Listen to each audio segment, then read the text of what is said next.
Good day everyone, I am Miller Bungato from Milagrosos, Sugod, Southern Leyte.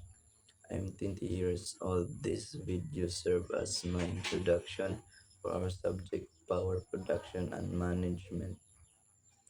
In this video, I will share my life goals, the improvements I plan to make this semester to achieve those goals, and the importance of this subject in helping me reach them.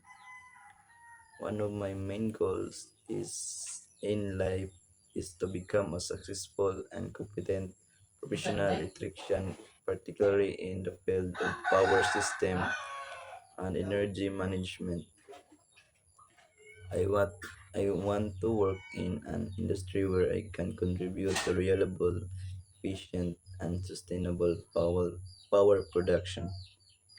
To achieve this goal, the drastic improvements I plan to make this semester is to develop strong discipline in studying and time management, especially in technical subjects.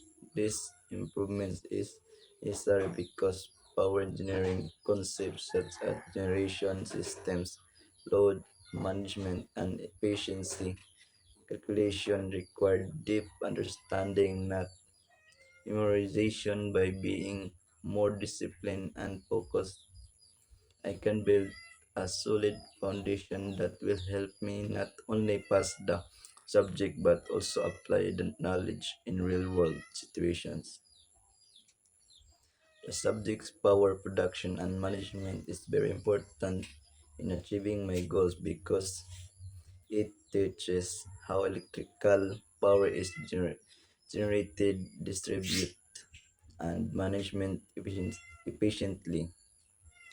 Understanding this subject will help me learn how to different power plants operation, how energy resources are utilized, and how power systems are managed to meet demand while minimizing losses and environmental impact. My goal is to become a successful professional electrician, and this semester I am commitment to improving my discipline and study habits to achieve the goal.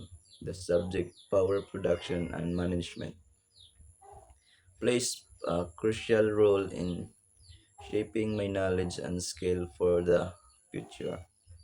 Thank you for watching and God bless. 2 minutes lang.